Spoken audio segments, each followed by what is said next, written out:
Hey, what's up, guys? Nemo here in the car. Yes, I'm smoking. I smoke in a lot of my videos, so, go fuck you if you don't like it.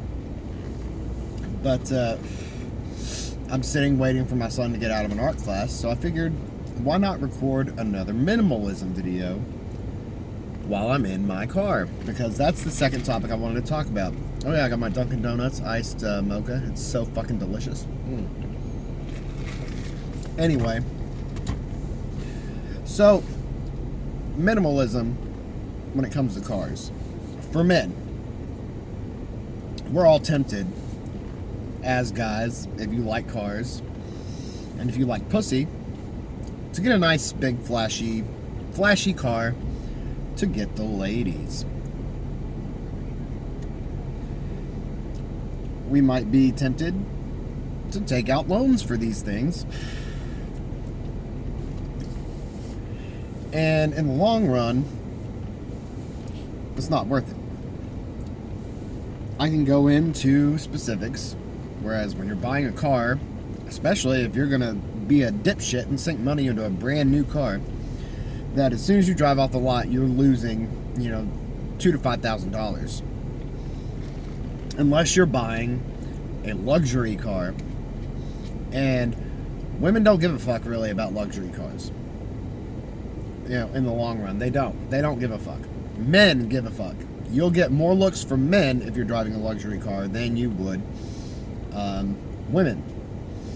Unless, the woman is finely attuned to knowing everything about, the latest and greatest BMWs, Mercedes, Corvettes, muscle cars, whatever. All of these cars do have their place. Now, if you can afford to take a hit, if you're like Eric Wade and you have your own money, my friend Eric, and you want to drop the money on a brand new Dodge Charger, man, go right fucking for it. They're fun cars. They're great. My sister had a rental, a Charger, and it was fucking awesome. It would have been dangerous for me to have that car.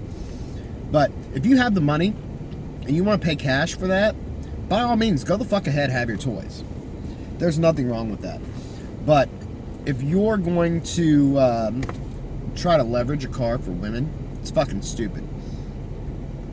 You're going to be indebted to a company for a car that is ridiculous. The average car loan in America is about $500 a month. Most people, that's almost all of their housing budget.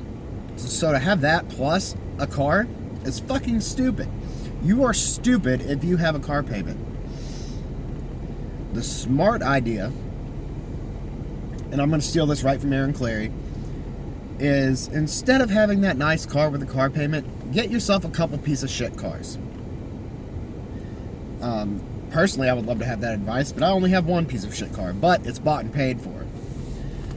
But here's what you do. You have two pieces of shit cars, and if you scour the internet, you might have to drive or fly to buy these and drive them back to you.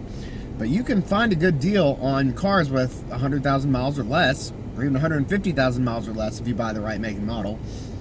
That might be a couple hundred miles away, but you could buy it, pay for it in cash, and then you have two methods of transportation. You have liability insurance. You can only drive one car, so they can't raise your rates.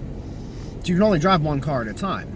So if one breaks down and you're working on fixing it, you have a backup. That's a smart way to do cars, especially for a single guy. Look, you want to fly as under the radar as possible. You don't want these gold digging women that do exist out there. Not all,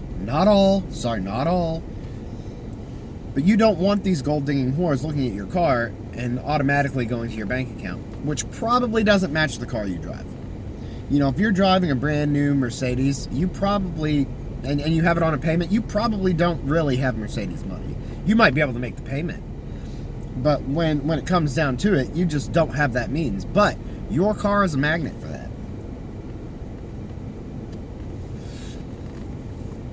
But as a man, especially as a single man, even though I have a girlfriend, it's still kind of you know, I don't wear a wedding ring. I don't wear anything that would justify that I'm in a relationship. So I don't want people trying to pick me off just because of the car I drive or the lifestyle that I lead, because I have a very, well, not as much before, but now I have a more frugal lifestyle. So first off, your car is a target for unsavory people, for thieves and things like that. Most people see a piece of shit car and they don't want to break into it. You know, there might not be anything in there. But the main focus of this video is you need to keep your transportation costs low. Have a car that you've bought and paid for, preferably in cash. You know, if you've got to take out a car loan, take for the lowest amount possible and pay that motherfucker off as quickly as possible to avoid interest. You don't want interest on your vehicles, guys. You don't. But for me, I drive a 2001 Ford Escape. It's a little soccer mom SUV. It's got 4-wheel drive. It doesn't get the greatest gas mileage in the world, doesn't get the worst gas mileage in the world, but it's mine and I can work on it. There's the second key. Learn how to work on your cars. Here's one thing I won't do on my car myself, even though I can. I will not do the oil changes. It is cheaper in the long run to take it to fucking Walmart or somewhere for $20 and have them change the oil than A, wasting your time because you can't get your time back, and B, by the time you buy the oil filter and the oil and an oil pan and all the other stuff that you need to change the oil in your car, you've already spent over what you could just take it to the shop and get the oil changed for. Even if you have to use full synthetic oils, okay, it's cheaper to have someone else do it for you.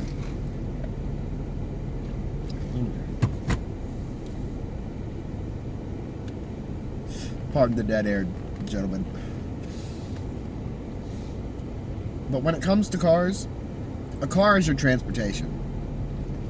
It is not a broadcasting of your lifestyle. It is not a status symbol. It is merely to get you from place to place. Unless you're a car guy and you need to have that car. But a lot of car guys, they'll have that car, and most, if they're smart, will buy it in cash. They'll do all the work on it, they'll modify it, and that's their hobby. That's different. You are most likely just a guy driving a car. All you need it to do is get you from A to B. And you want to minimize your costs on that, and you want to fly as under the radar as humanly possible. Fix your own cars, gentlemen. I'm not talking about rebuilding your motors. I'm not talking about rebuilding your transmissions and dropping new engines and new transmissions in your car. But learn how to diagnose things. Learn how to change your spark plugs and your plug wires, distributor caps. Learn where all your fluids are. Learn how to check your fluids. Guys, check your fucking oil. Learn how to replace a starter. If your starter goes out, YouTube. Go to YouTube. You can learn anything about any car maintenance on YouTube. Trust me. I have replaced all the spark plugs in this car. And this particular engine, because it's 4-wheel drive, it sits weirdly in the engine compartment in my car. So 3 of my spark plugs are covered up by a air intake manifold. So I went on YouTube when I was changing all the spark plugs and found out exactly how to take that intake manifold off to get to the spark plugs that are covered up by it, and change them all myself. I have changed my ignition coils myself. I even dropped a new alternator in this when the alternator went out last year. It was a bitch, but I did it. And I had YouTube as a resource. Learn how to fix your cars. It will save you money in the long run. Taking this to a shop to get a new alternator dropped into it would have cost me way more than the, I think, $200 maybe that I spent on the new alternator. Taking it to a shop to get a tune-up, to get the spark plugs repaired, would have been substantially more. I think I paid maybe $40 for all the spark plugs, and I've spent about $150 on the 3 ignition coils that I replaced. Yeah. It would have cost substantially more to get that done at a shop. Learn how to fix your cars yourself. Fly under the radar. Don't have a car payment. And I think then you'll be successful with cars. Some good resources. Bachelor Pad Economics has a chapter on cars. It's by Aaron Clarey. It's a great fucking book. I'm going to do a video on that book at some point soon. You know, whenever I can get the time to do it, edit it, and hopefully my internet will let me upload it. Look into Bachelor Pad Economics about cars. Go on Aaron Clarey's channel. He's got so many videos about cars because people keep asking the same question, and he'll refer you to back to Bachelor Pad Economics. Guaranteed. But that's my minimalism on cars. You know, it doesn't have to be a gigantic fucking thing. You do not have to blow so much money on your transportation, because that's all it is. It's transportation. Don't use it to pick up chicks. Get where you need to go, fly under the radar, and repair your cars yourself. So that was me. That was Bearded. Check out the links down in the description for my PayPal, Cash App, Patreon, and Twitter. I am active on Twitter. Also, I do have the exclusive podcast, The Skeletons of Society, that is exclusive for Patreon members. So as little as $1 a month gets you access to that podcast. So check it out if you feel free. Hit the like button, I guess, or the dislike button. I don't know. It makes YouTube get a hard on or something. I think it does. I'd have to ask YouTube if it feels good for them when the like button gets hit. Also, subscribe to my channel for more, and I'll see you all in the next video. Take it easy, guys.